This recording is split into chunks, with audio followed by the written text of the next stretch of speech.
Hi, this is attorney Nicole Christie from the Christie Law Firm, and today I want to talk to you about adoption.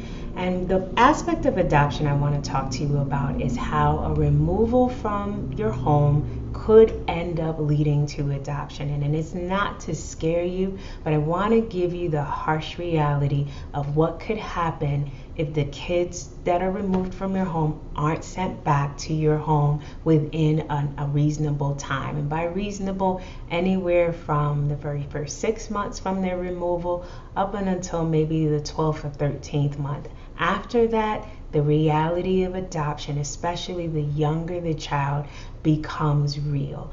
And so again, it's not to scare you, but I want to talk to you about how that happens. And so over time, what I have seen happen is that a child gets removed, and let's just use January. So they're removed on January 1st. And so maybe the issues were mental health and substance abuse. And DCF made a series of recommendations, and the court ordered a series of steps. They call them specific steps that you were to comply with. And maybe you had a hard time. Maybe you're arguing with DCF, or you don't understand, or maybe the worker isn't kind and is just kind of forcing things at you, and you don't get started until April. 4 months go by, and maybe you've been able to go to your visits, but you haven't started seriously engaging in treatment.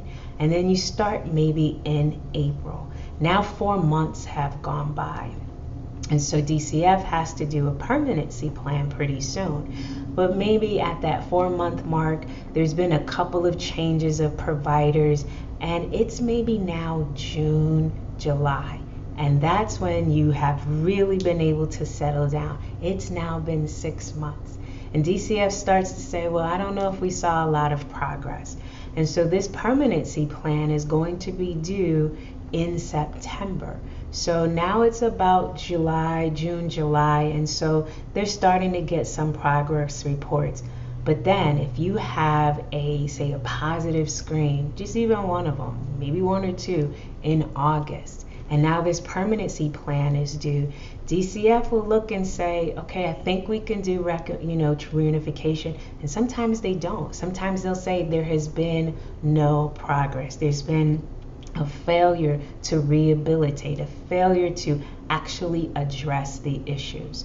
And so at that pivotal mark, at the 9-month mark, DCF may decide, you know what? I think we're going to go in a different direction. If the kids are with relatives, sometimes they'll say transfer of guardianship. Sometimes they'll actually give another chance and do reunification.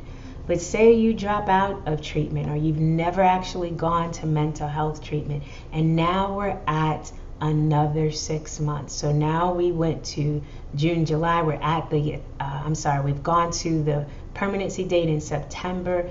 Now it's about March. And now we're actually creeping up. And it's already been a year. Now January happens, and now it's March, and there's still not a really good report. There's been some missed sessions. DCF at that point could say, you know what? We're going to file a new plan. We're not even going to wait for the yearly plan to come up. We're going to file a new plan saying adoption and TPR. TPR, meaning termination of parental rights. You have to terminate a parent's parental rights before that child can go up for adoption. And even if at that point you start to do everything perfectly, already 12 to 15 months have gone by where they've either waited for the compliance or things kept happening. There were hiccups, there were new incidents, there were things that continuously happened. DCF will change their plan. And even though, again, you've done perfectly, after that point, maybe you've got 4 months solidly clean, 6 months of going into treatment. If they've seen that 12 months went by without any progress, they will file to terminate your parental rights. And that is when the job becomes very difficult, if not impossible. So I always encourage our clients, even on the day one, tell DCF, what do you need me to do? Order the services. And I don't care that, you don't agree with all of it, and sometimes they're being mean. That's why you hire lawyers. We get to do the fighting for you. But this is pivotal. It's critical. Do not let time go by and you haven't done the necessary steps. You haven't made the necessary changes. And I don't mean just going to alcohol treatment, but you may have to stop actually using alcohol. I know it sounds kind of harsh, but it doesn't make sense to go to, AA and you're still drinking on the weekends. If they find out about that, they'll say there's been no progress, even though you haven't missed an AA meeting in months. And my understanding about AA, when you take it, and you really embrace it, it is very effective in actually keeping people from relapsing, from drinking again. So I just encourage you, if you don't do it for anybody else, do it for yourself and do it for your kids, because make sure that they come home to a healthy you, to a happy you. DCF will go away. Our job is to make sure DCF goes away eventually. But your job is going to be to do everything necessary to get the kids home, because we don't want to get to adoption, because once that happens, there is no turning back, which is something we'll talk about in another video. I just want you to keep that in mind. Again, this video is not to scare you. This video is not to alarm you in any way, but just to be able to tell you that time starts ticking once those kids go into DCF's care.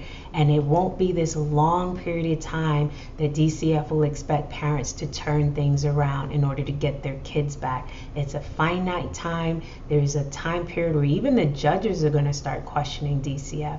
So if you ever need assistance in getting your kids back, and you need someone to do a little bit more pushing with DCF, do some fighting with DCF, give us a call. But make sure you are doing everything possible to rehabilitate, to do whatever necessary to get your kids home.